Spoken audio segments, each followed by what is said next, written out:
Hello बच्चा पार्टी, welcome to our channel topper साक। आज के इस वीडियो में हम डिस्कस करने वाले हैं important MCQs for class 10th chapter chemical reactions and equations. ये आपका केमिस्ट्री का चैप्टर है। इसको हमने दो पार्ट्स में मैं आपको एमसीक्यूज दूंगी। ये पार्ट नंबर 1 है और हर क्वेश्चन जो है वो एनसीईआरटी बेस्ड और प्रीवियस ईयर्स क्वेश्चंस में से लिया गया है। तो हम स्टार्ट करते हैं with question number 1।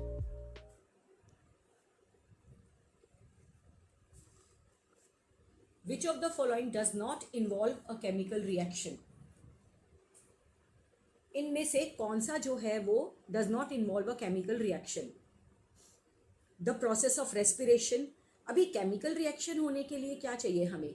Chemical reaction होने के लिए नया product बनना चाहिए, न्यू प्रोडक्ट बनना चाहिए। चाहे गैस इवॉल्व होनी चाहिए, चाहे सॉलिड है तो लिक्विड हो जाना चाहिए, मतलब कुछ ना कुछ जो है वो नया सब्सटेंस बनना चाहिए केमिकल रिएक्शन, तब हम बोलते हैं कि केमिकल रिएक्शन हुआ है।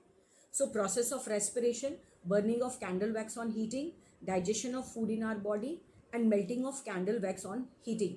तो इसने डज नॉट पूछा है, तो कौन सा केमिकल रिएक्शन नहीं है?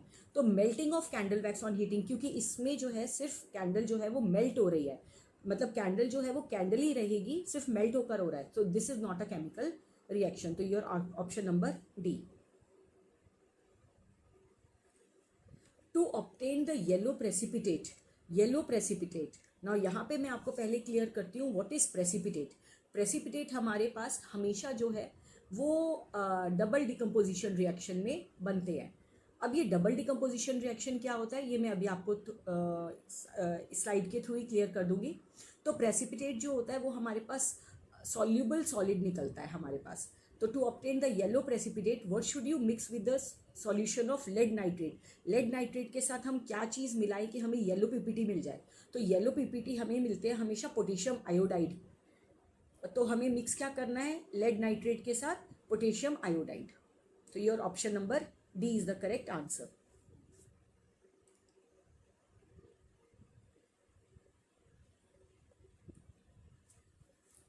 Question number 3, N acid which can decolourise. कौन सा एसिड जो है वो डीकलराइज कर देता है purple coloured potassium permanganate solution को? Your options are sulphuric acid, citric acid, carbonic acid and hydrochloric acid. तो पर्पल कलर का हमारे पास पोटेशियम परमैंगनेट होता है, तो हमारे पास सिट्रिक एसिड जो है वो इसको डीकलराइज कर देता है। Question number 4, the chemical reaction between quicklime and water is characterized by the reaction between the quicklime में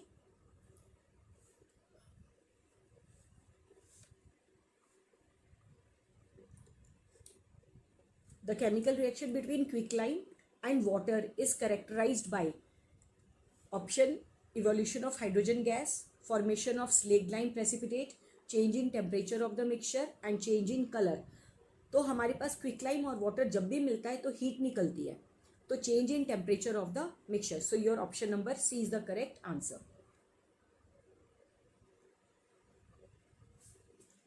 question number 5, the substance which combine or react in the chemical reaction are.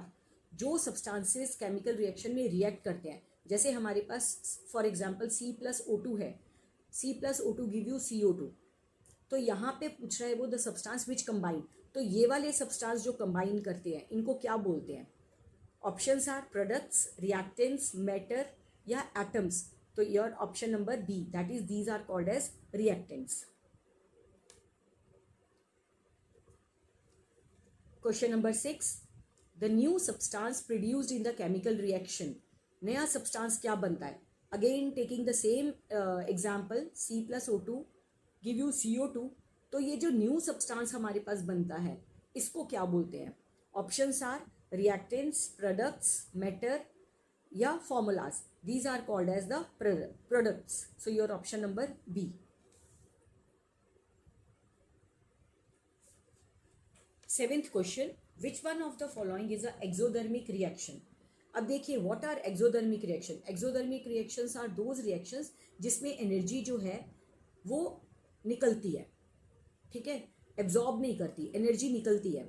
Your options are electrolysis of water, conversion of limestone into quicklime, process of photosynthesis and process of respiration. तो किस में energy निकलती है? That is process of respiration. So your option number D. Next one is eighth one. Which law should be satisfied for balancing the equation? कौन से law जो है वो सेटिस्फाई होना चाहिए इक्वेशन को बैलेंस करने के लिए? अभी देखिए, सपोज मेरे पास C+O2 गिव यू CO2, तो इसका मतलब अगर हम बैलेंस करते हैं तो जितना मास हमारे पास रिएक्टेंट का है उतना ही मास हमारे पास प्रोडक्ट का होना चाहिए. That means your options are law of conservation of momentum, law of conservation of mass, law of conservation of momentum and law of equilibrium. So here your option number B, that is law of conservation of mass, जो है वो satisfy होना चाहिए for balancing the equations. Coming to the next one, ninth one. What does the symbol aqueous AQ represent in the chemical reaction? अब देखो बेटा, सिर्फ solid के लिए हमारे पास सिंबल S होता है, लिक्विड के लिए L होता है और गैस के लिए G होता है. तो एक्वस का मतलब हो गया हमारे पास AQ stands for aqueous. So your option number B is the right answer. 10th question. Reaction of photosynthesis is a. Photosynthesis जो है वो कौन सा रिएक्शन है? एक्सोदर्मिक, एंडोदर्मिक, इलेक्ट्रोलाइटिक रिएक्शन, डिकम्पोजिशन रिएक्शन. अब देखो, फोटोसिंथेसिस में वो क्या करता है? एनर्जी लेता है, सनलाइट लेते हैं ना, सनलाइट की प्रेजेंस जरूरी है, तो दैट मीन्स की एनर्जी वो ले रहा है, तो it is a endothermic reaction. So your option number B is the right answer.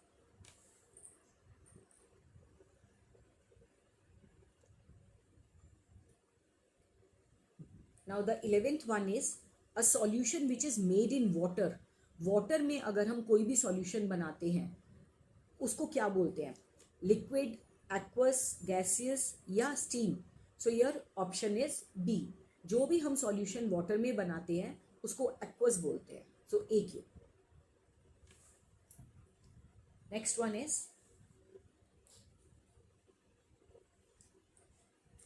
Question number 12. Calcium hydroxide solution applied on the walls. Calcium hydroxide is CaOH whole twice. जब ये हम walls पर apply करते हैं तो air में से जो कार्बन डाइऑक्साइड निकलती है वो रिएक्ट होके एक शाइनी लेयर दे देती है वॉल्स पे. तो वो लेयर किस चीज़ की होती है? This is a very important reaction. तो वो options are CaCO3, CaCl2, CaO, CaOCl2. तो वो लेयर जो होती है वो हमारे पास CaCO3 की होती है और इसको हम मार्बल भी बोलते हैं. मार्बल इसीलिए बोला जाता है क्योंकि शाइनी अपीयरेंस आ जाता है वॉल्स पे. सो your option number A is the correct answer.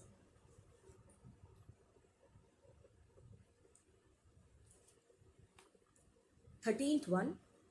Fe plus S मतलब iron plus sulphur gives you FeS, that is iron sulphide. Which type of the reaction is this? अब देखो, जब भी single product बनता है, single product, ठीक है ना, रिएक्टेंट हमारे पास जितने मर्जी हो, चाहे 2 हो 3 हो, उससे हमें कोई मतलब नहीं है. अगर हमारे पास सिंगल प्रोडक्ट बनता है तो हमेशा जो है वो कॉम्बिनेशन रिएक्शन होगा. तो your options are combination, displacement, precipitate reactions, decomposition reaction. तो here option number A, combination reaction is the right answer.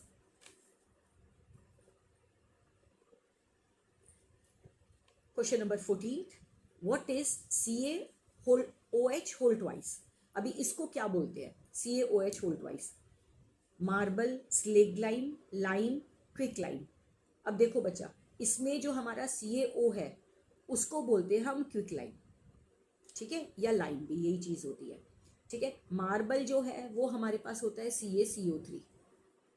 तो ये जो है CaOH whole twice, इसको हम स्लेग लाइम बोलते हैं. So your option number B is the right answer.